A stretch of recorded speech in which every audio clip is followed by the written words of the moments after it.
name is Chris Chaney. I'm a financial advisor with Fort Pitt Capital Group. Our mission here is to help clients achieve financial security. I have with me Rob Carskadden. He is one of the founding partners of Three Rivers Capital, known as 3RC. We're going to have a delightful conversation. Happy to welcome you to it. I know I've had a great time chatting with Rob, and I think you're going to love today's conversation.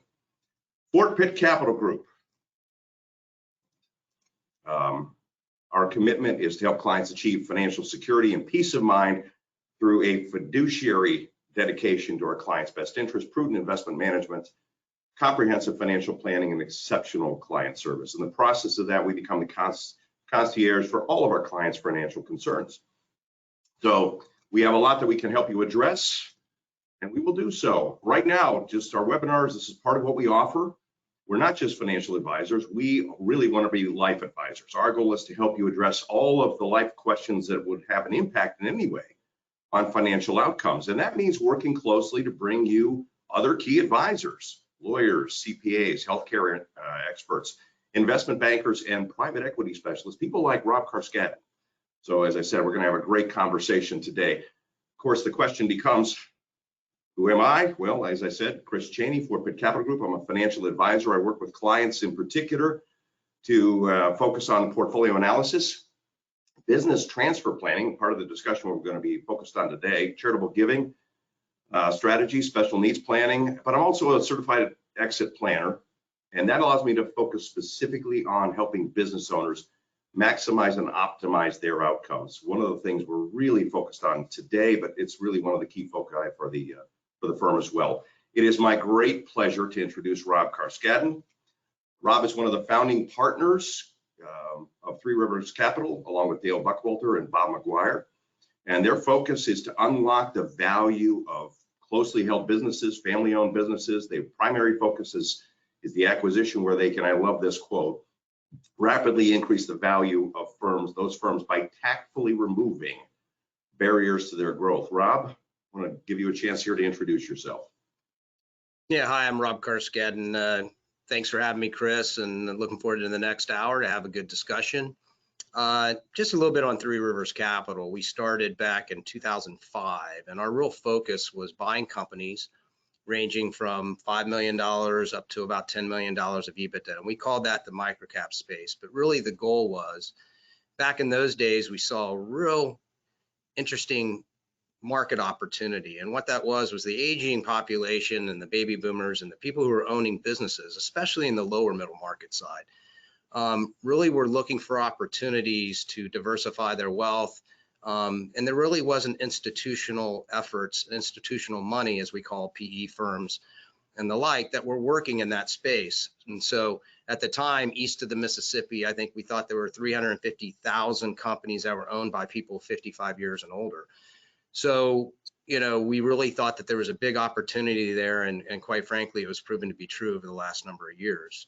And so that opportunity was looking for companies basically that have really good business models, but these companies needed some help. A lot of the companies needed capital to grow in the balance sheet. They needed help with acquisitions. They needed help with strategic planning. They needed help with putting together a management team. They needed help with IT and being tech enabled. All those issues that come about in some of these companies, those were the things that we were able to bring to the table and really create value and really augment their businesses and grow them to the next level. So that was really our strategy. Perfect timing, perfect timing. And you really started before this became a significant focus of the profession. So you were one of the vanguards, one of the point of the tip of the spear. And to your point, boy, did you found it at the right time, because baby boomers own about 2/3 of all the businesses out there. We're getting older. I'm part of it. And in fact, a baby boomer turns 65 every 57 seconds. So while a lot of our business owners are planning to work forever, that's never been a transition plan that's worked out for anybody. So perfect timing, perfect timing. So let's just kind of very briefly discuss how you can interact with us, those of you that are watching, how you can interact with us on this screen. There we go. If you're on your mobile device, if you look all the way down at the right-hand side, right-hand corner, you can see that little arrow points to questions. You can pop on that little link, that little bubble, and you can type in a question if you have one for us, or there's also a handout that Rob was kind enough to provide. He did a great article for C-Suite Quarterly that is a nice summary of some of the points we're going to discuss today. Really strongly recommend that you take a look at that. Again, that's going to be available in the lower right-hand corner of your device. If you're on a computer, you'll just see it in a slightly different place. Look all the way up at the top. There's a little red arrow. It pulls out. You'll be able to pull out the handouts or type in your questions there. So hopefully that'll be easy for you to interact, easier than it's been for me so far. But nonetheless, we do want to kind of focus on a variety of different issues. Should I sell my business? If you're a business owner, you've spent your entire life building this enterprise with tremendous value, and it's been the result of a lot of sweat and sacrifice. And it's really important to give it the same level of care that you put into building it. The last thing you want to do is not give that same level of care as you make the transition to ensure that you get the optimal outcome. But on top of that, the business survives and you create a real legacy, if that's your goal, for the business so it can thrive. So Rob, you've kind of begun to address one of the key questions. I've got one of the key questions we're going to address later on in this discussion. And that is, something that every business owner needs to focus on is why. What is your why? I love that Simon Sinek talks about this. Your why is what drives you. And it gets lost when you get lost in the focus and the weeds of the day-to-day. But what is your why? What is the why of Three Rivers Capital? You touched on that a little bit, but just want to give you a chance to expand on that. Yeah, well, it was interesting. I have to be honest with you. When we started, we didn't have a why. We looked at the business and we thought it was a good business opportunity. And I will tell you, over time, you realize the power of the why, because we did develop one over a period of time. And I would say that our biggest why was our ability to really transform the families that were involved in our business. So when I say families, I'm talking not just investors and how we're trying to create additional wealth and grow the wealth of the investors, but the people involved in the companies that we own. It was the management team, the families that were involved, the employees. And so when you're buying into a business and your goal is to grow the business, you're growing obviously your employment base.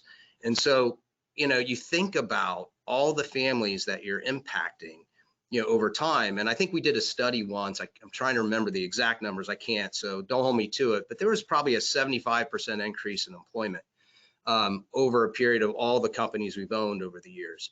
And so you think about that impact on families. And so really, it's one thing to be, to do work every day, but it's really about the impact you're having on the families, as well as creating generational wealth for, a whole host of individuals. And so that was really our why. And I'd say secondarily, for me personally, I really enjoy the people aspect of it. I really enjoy getting to know the management teams. I enjoy getting to know our investors and the relationships that are built. And, part of me is a relationship type of person. That's how I'm wired. And so I really, really value and enjoy those relationships.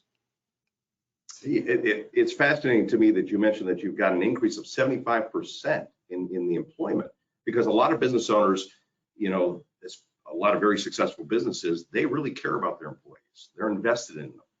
And one of the things they're very concerned about is, hey, what's going to happen to the folks that I've cared about, shepherded over these many years? So it's great to hear that not only that they'll be retained, but actually, again, that the business that they've worked so hard to build will then grow like that. That's tremendous. So I guess that gets us to our first point, which is excellent. Should I sell? So there's a variety of issues that you need to unpack, items you need to understand, critical questions. Rob, do you want to kind of walk through what those key questions are? Yeah, I would say, the most obvious one is the financial return. I know, the first thing that people look at is, I'm going to sell my business. What is my business worth? How much am I going to make? What are the tax implications? How does this affect my family and the like? But I would say it's so much more than money. And I think one of the biggest issues that I've seen over the years in dealing with these companies is some of the other softer side issues of selling your business that people really fail to address. And that's on the personal side. And it's the emotional. It's also comes down to, how does it affect my family? How does it affect my employees? How's it going to affect my next phase of my life? Do you have other stakeholders you have to deal with? those are all those issues from that side of the equation that I think is one of the biggest misses that I've seen over the years, and really why, when we talked about, talking today, one of the things we really wanted to hone in on, I think, is some of those issues that I think people just don't appreciate enough. And I think it's really critical to do that. And then finally, it's like you need to understand what you're getting into, right? So as we say here on the slide, set expectations. It's really understanding, because most people that go through this process have absolutely no idea the implications of that on their personal and business lives as they embark on the journey to sell their business. So part of it is understanding it, and then also once you have a better understanding, you have to set your expectations. And so those are the critical things I think that in my mind over the last almost 20 years, I've seen the biggest factor is that piece of it is not well defined for sellers. Right, that's excellent. Most people are not going to go through this process more than once. A handful will go through it multiple times. There'll be serial entrepreneurs, but the vast majority will go through it once. And whenever you're dipping your toe into the pool for the first time, it's an overwhelming experience. And you and I have discussed just a little before this presentation about how the more factors are involved, the more complex, exponentially complex it gets. So initially you're thinking, hey, I want to sell my business. You're just thinking, how do I move on? How do I realize maybe some of the wealth that's locked into this business? But then, as you pointed out, everybody's impacted by this, whether it's the employees, the family, the community. And as you start to go through this, it can become almost overwhelming. So let's do focus on some of those unexpected challenges, some of the things that we really need to unpack here that are potential threats, issues that need to be addressed. And Rob, you kind of can see that first detail there on unexpected challenges. So in your experience, how have these affected the businesses that you're looking to sell? What are the things that we need to really be focused on here right now? Yeah, I mean, obviously the alternative to selling your business is holding on, right? And so as we're talking about today, should I sell my business? I think the thing that everyone needs to understand is, the choice is at this point, right? Should I sell or should I not sell? Well, the alternative of not selling is what? And there are many things, and I really categorize all this. I call it the operational execution risk, right? And so if you're going to decide to hold on to your business, you need to understand what are the implications of that first, right? Right. And so, and I think in today, these risks, some are going to be the same in any era, but I think a few of these risks that I would outline today are a little bit more, acute. Let's just start first with workforce, right? So if you're going to, operational execution risk of almost any business today is they have to understand, can I staff my business? And that has become, I think, a very significant problem throughout our economy right now. And quite frankly, I don't see that changing very dramatically in the next 15 years. And one of the reasons being is if you look at the demographic shift, I mean, right now we have about 75 million baby boomers on the one end, and let's think four of these generations that really make up the workforce. So you have 75 million baby boomers. You probably have about 67 million Gen Zs coming up. So you're going to have your workforce is going to shrink just demographically by say 8 to 9 million people. But then the other side of the coin is we've seen the labor participation rate, basically shrink from 68% down to 63%. And that, I mean, there are a lot more complications to what's going on in the workforce. You can talk about training and we can talk about, do we have enough in the trades versus people with college degrees? That's kind of a rabbit hole, but I will just say from a pure demographic perspective, we're going to have difficulties moving forward in the workforce. So that's one challenge, and that's something you have to understand as you think about moving forward. I would say the second thing is tech and technology. And go no further than, we've had a number of technical revolutions during, the history of the world. I would say that we're embarking on what I would consider another one as we speak, that I think is really unknown, just how impactful it will be and how rapid it's going to change things. I mean, maybe some of you have already heard, it's been talked about a lot, ChatGPT. They came out with 4.0, ChatGPT 4.0. It can now pass the bar exam with like a 90%, right? So AI is not only, and the issue with AI is if we have open source AI, that means everyone out there is figuring out how they can deploy AI and whatever it is they're doing in their businesses. And that is a wild west right now, right? But that AI is exponentially improving over time and will impact all of our businesses. And I kind of roll this into a fancy term, Web 3.0, right? So Web 3.0 is essentially kind of more the interactive web that we're finding now. So you have your blockchain, which we won't really get into, but you have that piece of it. You have augmented reality, you have AI, and you also have machine learning. And those are going to impact businesses in ways that, quite frankly, is really hard to predict at this point. So that's going to be an ongoing challenge and an operational risk moving forward. You're either going to have to figure out how you're going to deal with it, or you're going to get left behind. I would say, as we've all seen every day, economic and political risks, right?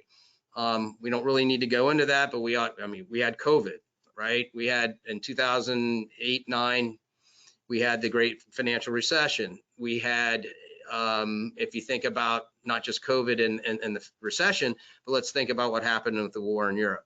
Let's think about what's happening in China, and all this, it's impacting international flows of goods and everything else. So you're always going to have economic and political risk. And then all of this comes back to a bigger issue in your own businesses, which is, I would say, industry disruption. All these things have the impact of actually disrupting your particular industry that you're in. So all of these operational risks, right, need to be thought through and need to be understood as you consider, if I'm going to sell my business, or do I want to hold on for another 5 years? Do I want to hold another 10 years?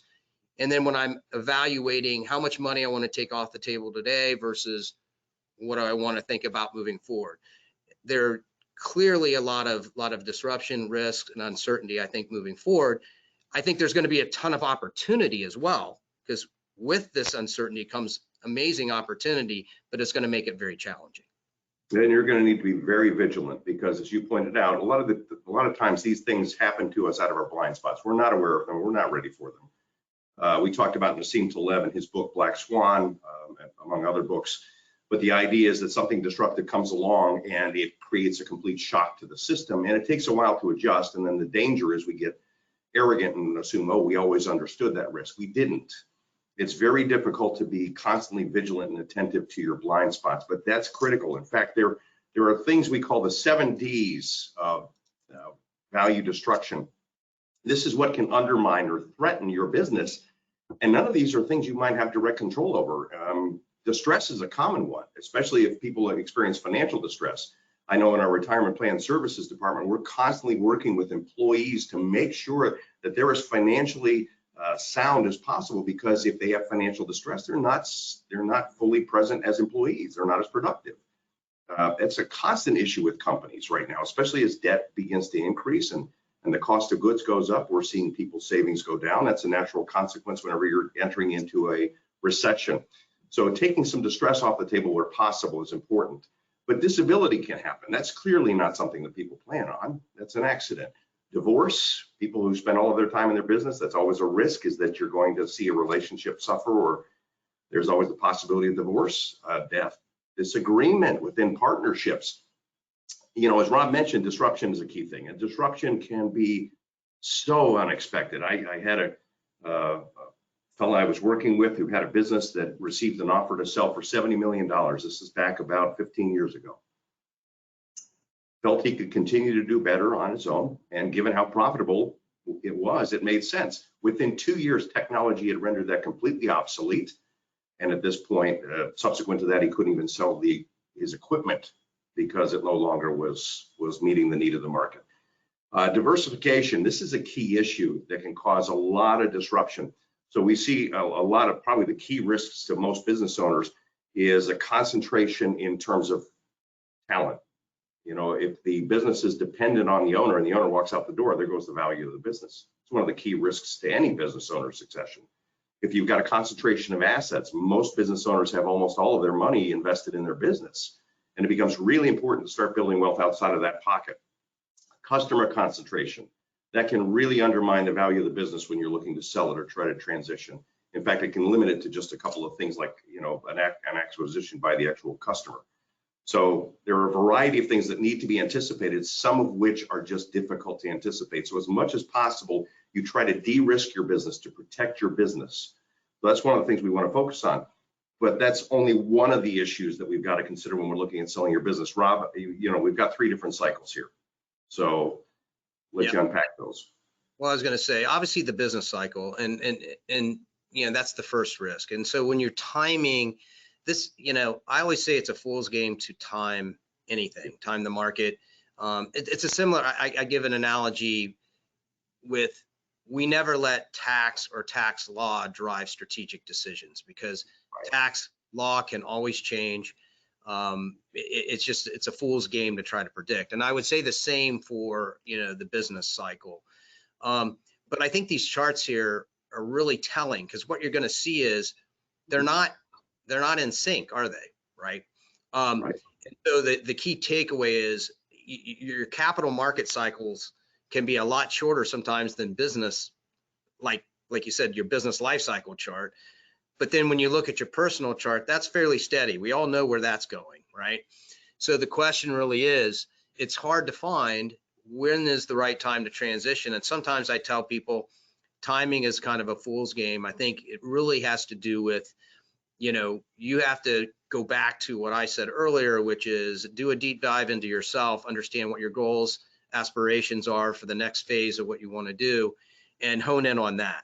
And I would say worrying about there are little things you can do with timing. I'll give you an example. Fourth quarter of last year, the press was going crazy on there's a recession coming.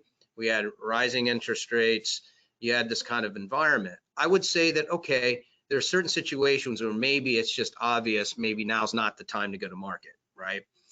But again, and we'll talk about this a little bit later, the process of actually going to market and sell your business has a fairly decent sized duration. I think surprisingly long for most people to think about. And so therefore, that's the other thing. When you think about timing, I mean, that cycle in the capital markets may have adjusted itself well beyond, or you could start at the peak, but then by the time you're ready to sell, you're at the trough.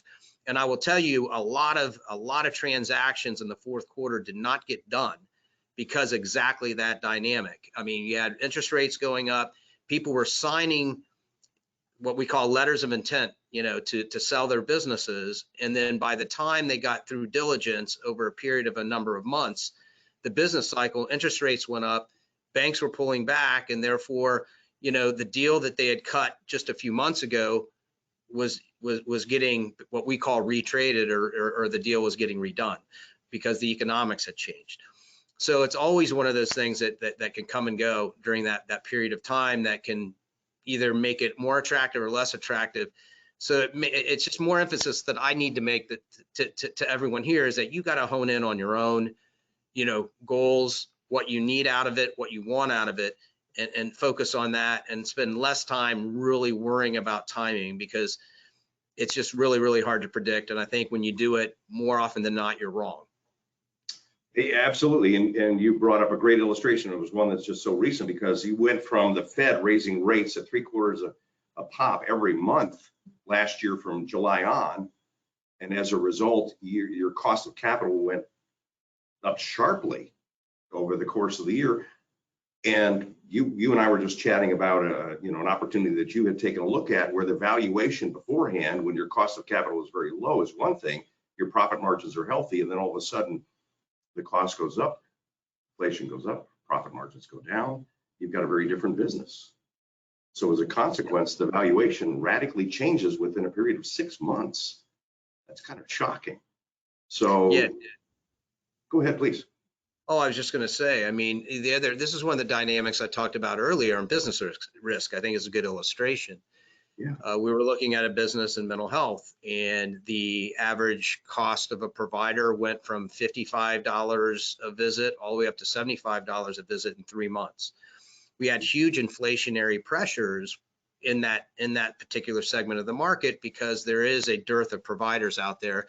And then you had other market forces, disruptors in the industry, who were actually backed by venture capital money, who were just really building their businesses and trying to get market share and willing to throw money into the into their costs to build market share. So there's some disruption. So the margins shifted dramatically over this period of time. So we had two things that happened.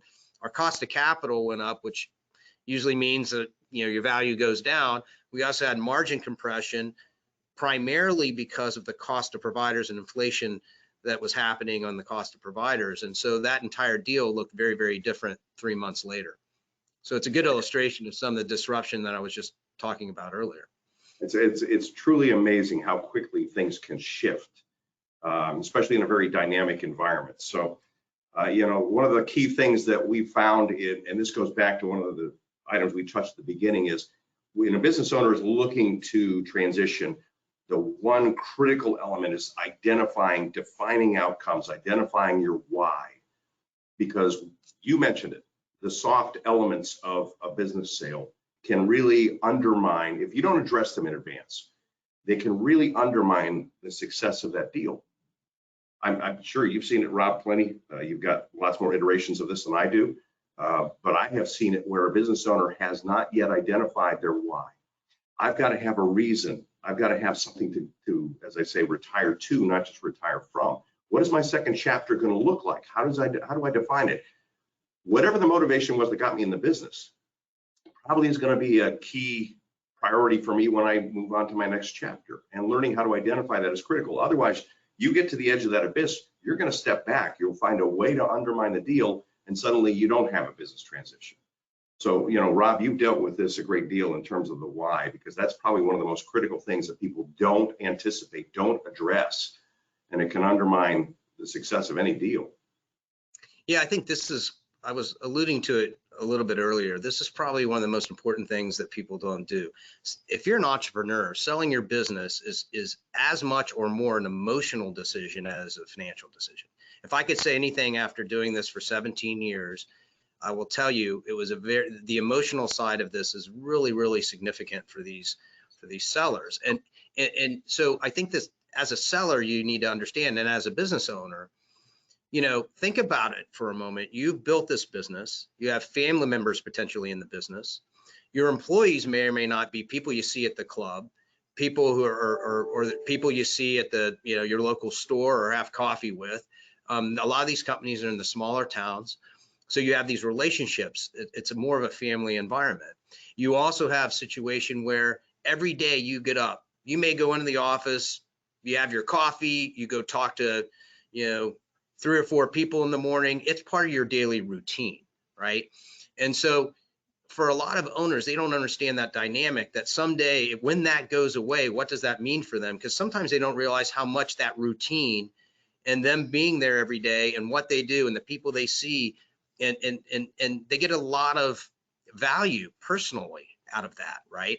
So the whole concept is why, what is it about this? And I think if you're not understanding that transition when thinking about selling your business, I think you can really, really find yourself, having some trouble. And I think, so therefore I always try to get, we do develop somewhat of a relationship with sellers over this time because we spend a lot of time doing this. And it's like, all right, what are your plans, right? We can get to some of the options. Sometimes sellers will sell all the way. Sometimes they will only sell, a portion of their business. Sometimes they'll retain a small portion but sell the most of it. We'll talk about that a little bit, but depending on what their why is or what they want to do can impact that decision as to what their strategic alternatives will be when they decide to sell, right? So therefore, it's really, really important for people to understand, where do I fit in this? And then what is my next phase of my life? Is it really about my grandkids? Is it about I want to travel? Is it, most of these people don't really understand, but you didn't become an entrepreneur and build a business if you're not somewhat motivated type A, right? I find a lot of this to be the case. And so therefore, retirement's really not the answer. They have to have some alternative that impacts them. And I would say some end up consulting, some may end up, like I say, retaining some, rollover equity into the deal and may decide to participate in some fashion, or some may decide to go all in into a charitable organization and use their talents there. There are a whole slew of things that the outlets that they could use, but they have to think about it first, or that transition can be very difficult. So that's why I think it's really, really critical. And it's probably the most underappreciated part of the process. I strongly agree with that. In fact, there are two I's that I tend to focus on when we're talking about the why. One is every entrepreneur I know is an investor. And what I mean by that is they invest everything. They're used to investing their time, their energy. They are very self-directed. As you said, they're type A. They're not used to sitting passively in life. They're going to be invested one way or another in whatever they do. So they need to find something they can invest themselves in.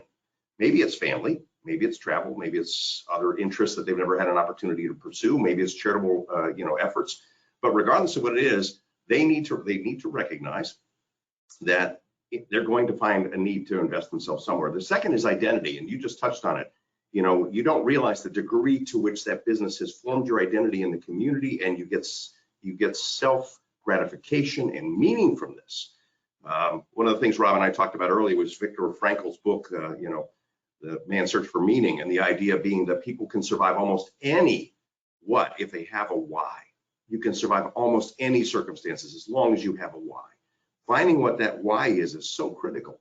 So identifying the motivations that led you into that business. Sometimes I've seen it gives the business owner a second lease on life and they want to go back at it. But sometimes they say, I'd like to find a different way to direct that. So learning, hey, this is my identity. This is core to who I am. This is how I want to be able to unfold that as I work into my second chapter. That becomes such a critical thing. If you don't have that, I will tell you that the vast majority of business owners who don't have that will experience regret. And one of our biggest concerns is to have a successful sale. You not only need to optimize your outcome, but we need to minimize regret. That's critical. If you don't address this, you won't be able to minimize regret. So key point, Rob, and boy, that's been my experience as well. So we want to identify those reasons to sell. Identify, and as you noted before in our conversations previously, it's key to write these down.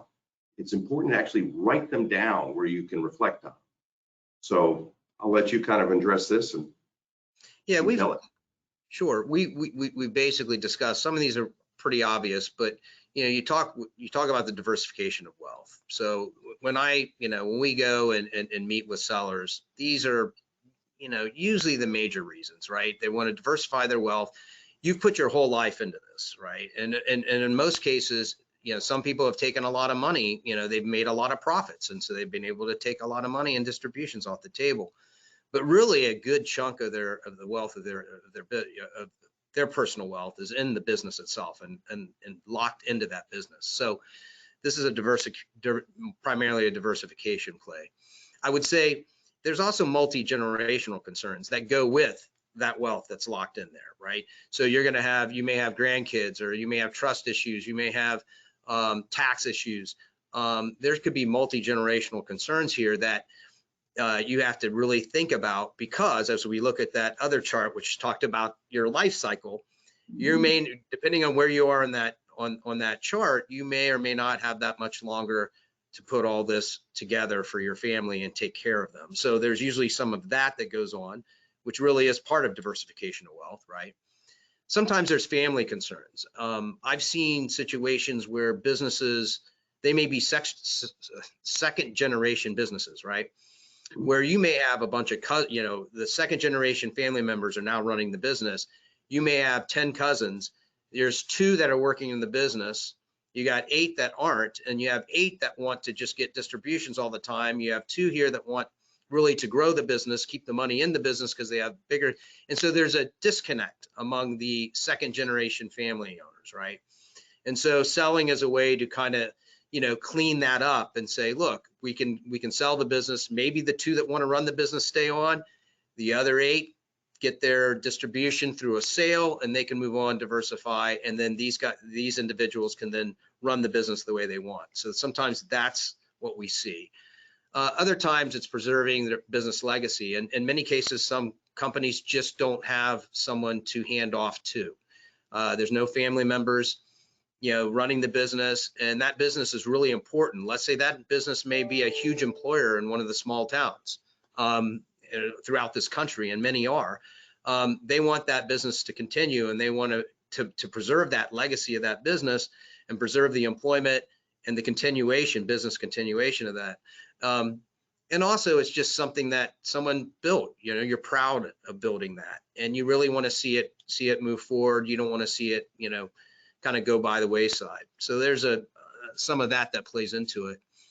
And then finally, as we just discussed earlier about the why, some people have defined their why, and they really do want to move on. They may have health issues. They may have, family issues. Maybe it's, hey, I have 4 or 5 grandkids now, and I just want to spend more time with my grandkids, and and I can't run a business anymore. So all of those factor in terms of why they sell.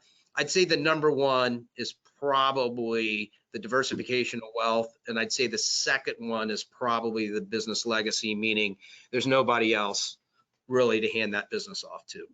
Yeah, it's extremely rare to see a 3rd or 4th generation business. Extremely rare that a family will continue to maintain that level of both competence and interest. And it requires both to be able to continue to maintain and build that business.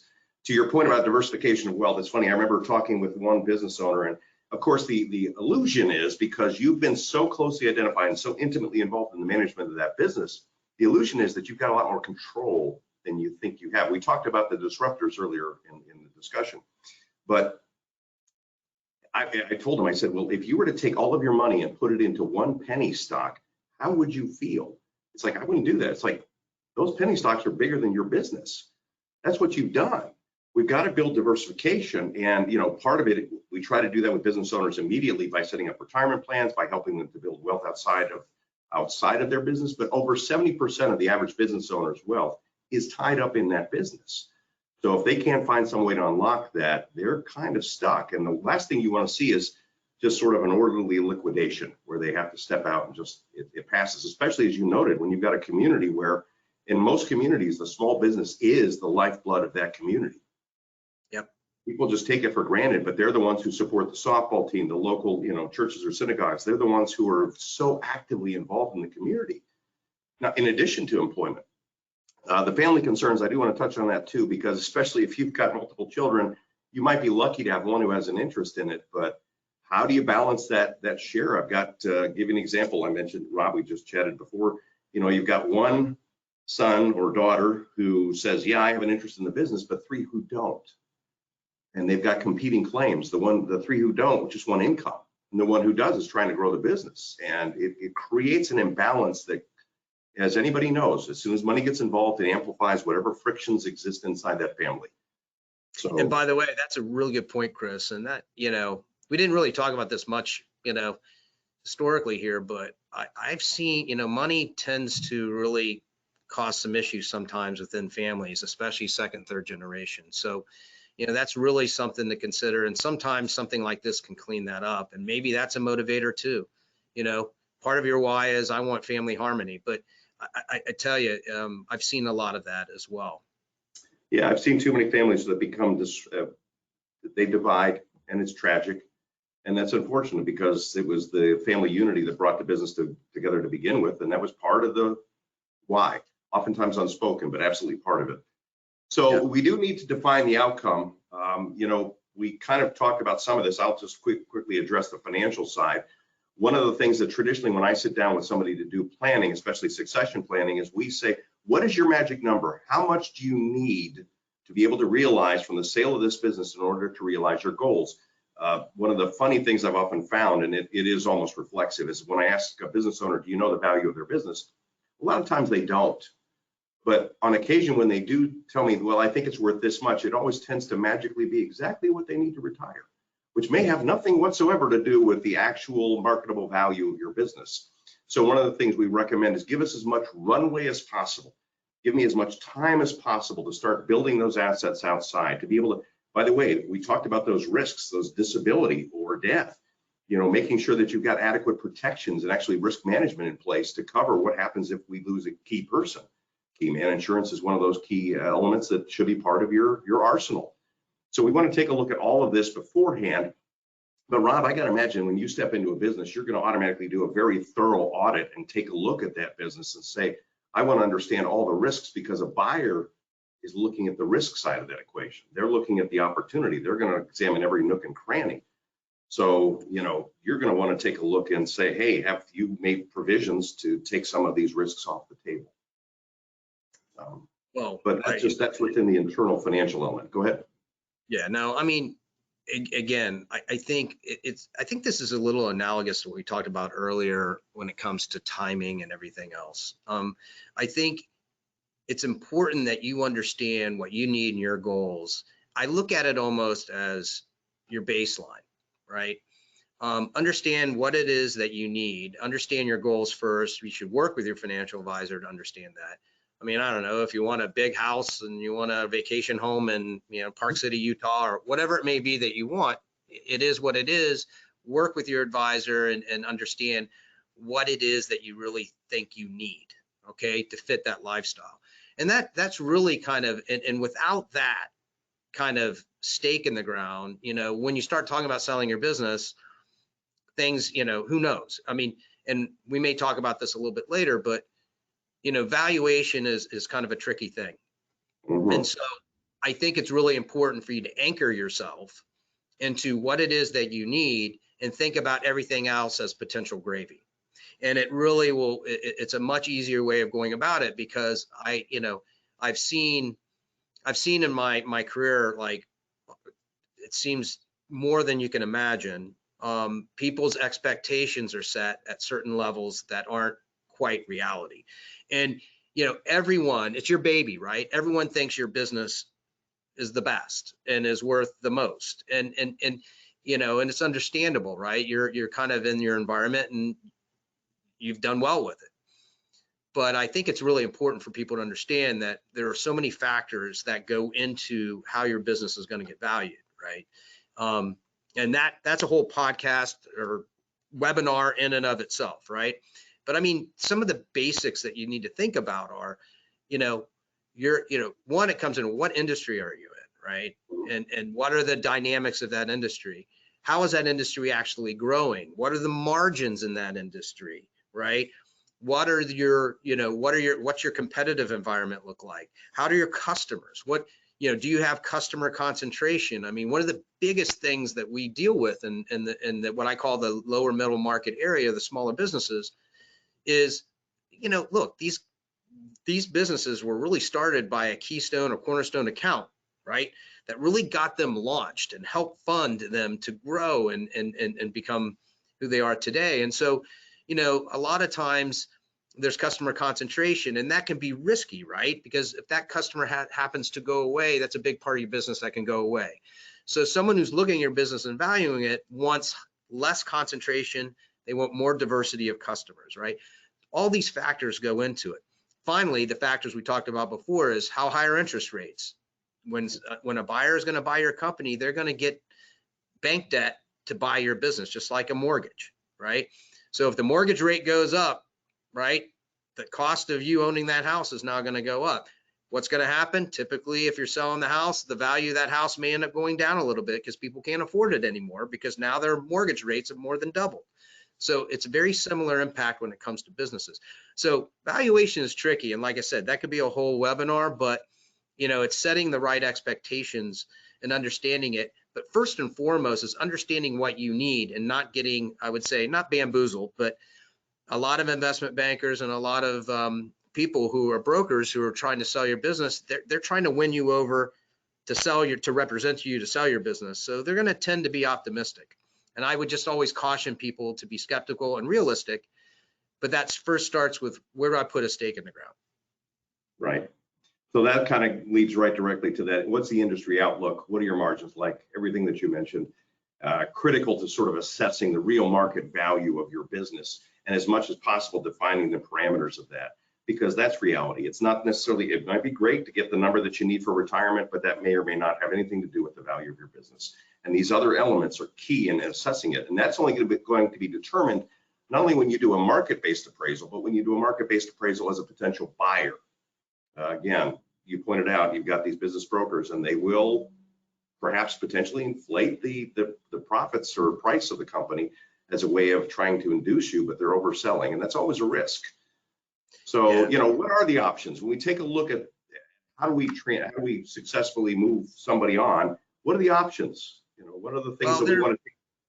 Yeah, we'll be quick because these are kind of obvious, Chris, but obviously status quo, we talked about when I said status quo, that's the assessment of what I call your operational execution risk, right? So that's your assessment. You can do that, but you really may, I mean, depending on, let's talk to the next one. If you see growth in your markets, you may have, or you may be in an industry that may be growing at 5-10% a year. It's hitting a good run. That's an option to continue on. You may be looking at acquisitions as well. Typically, a lot of small business owners probably need a little bit of help on the acquisition side, but there are plenty of opportunities for acquisitions and people out there to help you do that if you're in growth mode. You could always partner. You can find a partner with someone that could be someone within your industry. It could be someone who could be tangential, but yet covers similar markets and customers to you. There are a whole slew of different kind of partnerships. A joint venture, you can set up a separate joint venture to grow a piece of your business. That again could be a whole webinar. Then you have obviously the outright sale that we're talking about today in terms of should you or should you not. The outright sale, you could sell all of your business, walk away. You could have a partial sale, which basically what that means is, and we do a lot of this, by the way, is we have a lot of owners that sell their businesses to us, and they usually roll a little bit of money into it. So let's say they sell 75% of their business for us. They retain, say, 25% of their business. And so they ride with us because they see the strategic value that we're going to try to bring to the table in people, processes, technology that I discussed earlier, strategy, capital. They want to actually say, I'm going to diversify my wealth, but I can still ride a little bit of that wealth along with the next group and really sometimes make more money on that 25% that I rolled than I made in my initial sale. That would be the ideal scenario, and that's one option. Well, and Rob, to your point, from a buyer's perspective, I would think that would be attractive to have an owner who is willing to keep skin in the game. That you look at that and say, hey, that's fantastic. Actually makes it more attractive to me as a potential buyer. Well, it does, because that's kind of, in a sense, chalk that up to a diligence item, right? If they're willing to roll, they're willing to put their own money in and not take it off the table and put it into the next round, then clearly that gives them some credibility to their story and their belief, because they're putting their money where their mouth is. So that in and of itself is really the most important part of it. Sometimes we need them, right? Oftentimes we need them because there's a transition. We talked about kind of a lot of these companies make the mistake, and they can get a lot more value. We talked about that earlier. They can get a lot more value when it comes to if they have a good, deep management team around them, but sometimes they don't. So their role and investment and being involved is really helpful for the transition while we actually implement that change and build out that management team. So, and then finally, I think we talked about liquidation. I would always say that seems to be low on the totem pole. That never seems to be attractive for a whole host of reasons, but it is something that happens, and it is an option. And there may be industries where that's where you have to go. But the only thing I would focus on in addition to that is at the bottom of the slide, where you'll notice that, frankly, the more value you have to offer, the more value your business provides, the more attractive your options, the greater your range of options, so you can find something that really is ideal for what you want to accomplish. But again, it goes back to defining your outcomes and your goals, making sure that ultimately whatever happens in terms of the business, it aligns with your long-term goals for yourself and for your business. Ultimately, as I said, transferability is what is your buying. If you can't transfer it, you can't sell it. So we take a look at the process, and the process is something that a lot of folks, as you pointed out earlier, really don't have a good idea of what they're getting themselves into. It's going to be extensive. It's going to be demanding. So what should we expect? Along with the why, this is the biggest piece that I think is not understood. We've done, I don't know, about 32 transactions over the last X number of years. I would say every business owner that we talk to, we tell them, and I'm sure their brokers and investment bankers tell them the same thing, that this is a very grueling process. So you think about if the IRS came in and wanted to audit your financials. Now think about another group that's like the IRS that wants to audit your operations.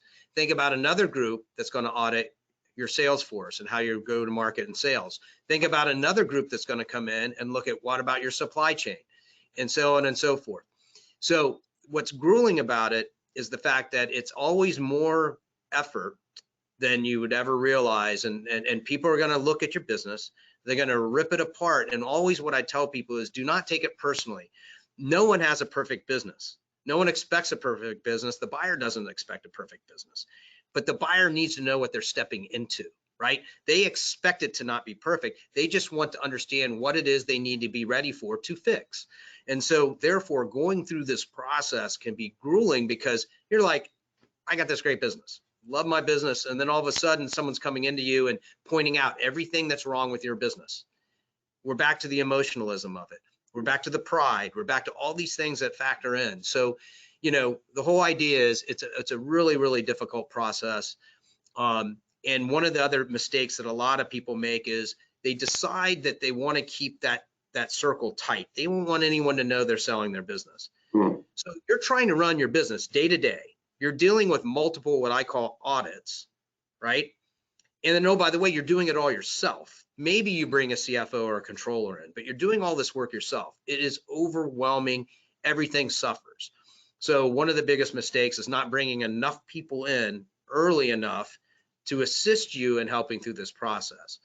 So, you know, one is it is always tougher. There's always everyone that's, you know, that I've ever dealt with that told me, yeah, I know you told me, but it was tougher than even I thought it was going to be based on what you told me. And I said, it's like anything else in life. You really don't understand something until you really go through it, right? And you can empathize, you can intellectualize, we can talk about till we're all day long, but until you actually experience it firsthand, it's really hard to explain, but it's very grueling and you need to prepare for that. And in order to do so, you need people around you. So that brings up a key question, Rob. You know, one of the questions that I oftentimes will get, because business owners, I mean, as soon as you start talking about transition or sale, that causes a lot of anxiety. And the last thing you want to do is let that conversation get out there because it can lower your price. Competitors might look at this as an opportunity. So when do you tend to recommend that a business owner starts to reach out and have a broader discussion beyond, first of all, to whom should they first have that discussion? To whom should they first direct that discussion? And secondly, when should they start to bring more people into that conversation? Yeah, I would say early on, it's you know, understanding the necessity for some confidentiality and whatever. I would say, obviously, your CFO or your financial person. That's typically who the quarterback is when it comes to the process. They're the ones that get the financial information, the KPIs, all the data. And again, you know, we could do a whole nother webinar on how do you prepare for sale. But you know, the whole idea here is that that person is kind of the go-to to bring information to the people who are going to need it, who are evaluating your business. Typically, I would say, and we could go if you'd like, because we're running a little bit out of time. Maybe we go to the slide, not Keith, the sale process slide for a second. Yeah, let's do that. Excellent. So if you go to this is, I took this from one of our investment bankers and I kind of redid it because obviously confidentiality reasons, but this is, you know, people don't understand that a sales process, sometimes almost at a minimum, a 6-month process, right? So when we talk about, you know, one is there's a preparatory phase where your broker, investment banker has to learn your business and understand it before they can sell it. So they're doing all the preparation, learning, doing data, building a data room. Your CFO is putting all that. So that CFO needs to be, I think, involved early on. In process and that, you could probably still keep it fairly tight, but almost certainly by letter of intent, when a letter of intent is signed and that final diligence and closing, you know, it really is hard to get to the finish line very well if you don't have, you know, a broader team getting involved at that point. And at least by a letter of intent, you know, you actually have a letter of intent. So, you know, you are working towards closing. Now things can go wrong and things, you know, may not get to close, but you at least have a buyer, the buyer signed up. You got a letter signing up, you agreed on all the key points and valuation. So then it's a little less risky as you move through that to getting to the finish line. And so that's usually the point that I see that circle getting larger. Yeah, and to that point, before you sign the letter of intent, it's important to remember you need to have your conversations with your attorneys, especially estate planning attorney and your financial advisor before the letter of intent. Things can be done before, they can't be done afterwards. So make sure that your planning is done beforehand. You want to broaden that circle, as Rob said. Who's going to be participating in that circle will change depending on where you are in the process. Sometimes the accountant will be the lead, the CFO, sometimes the attorney, the business attorney, whatnot. But nonetheless, the entire team needs to be brought in fairly early. I will point out, only by going back to the prior slide, that there's a lot of key elements that need to be addressed here. You can tell by looking at each of these elements that this is going to take time. So Rob, I think you mentioned it, typically we're looking at about 6 months on average. Time is not your friend, so we want to be prepared as much as possible before we actually begin this process in earnest. That's correct. So I think this is a good summary, right, of what we were talking about today. I would really encourage everyone to write down what these considerations are. And I know that sounds a little old school, but when you're getting ready to sell a business, right, writing it down, once you made the decision, you need to write down your goals, because here's what happens. The process itself will take a life of its own, and you want to be grounded. So whether it's you, your family, your other stakeholders, they may be family members, they may be partners, you really need to write down what your goals and objectives are. It comes down to objectives, strategy, tactics, right?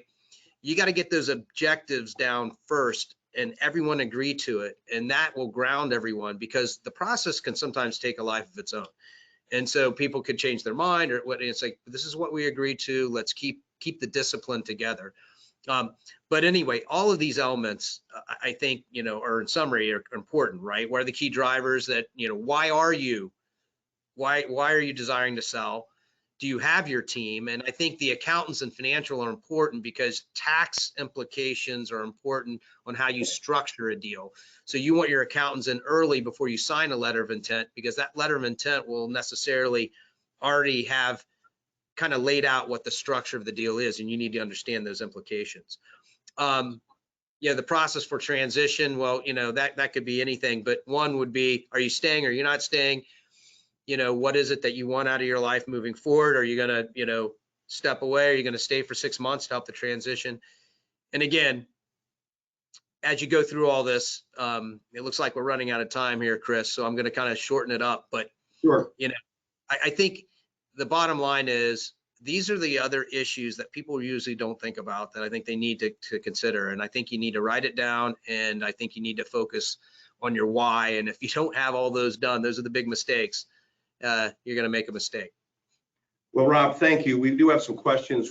For those of you who submitted questions, we will follow up and address those afterwards directly with you.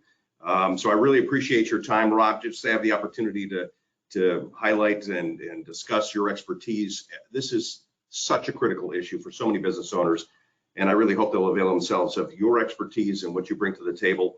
I do want to let you know, folks, that we have some webinars coming up here shortly. We've got another one called How We Pick Stocks. That's critically important. But again, Rob Carskadden, thank you so much for being present today. We're looking forward to future discussions with Rob, because as you can tell, this was a broad overview, and it's meant to address a wide variety of issues that every business owner has to deal with.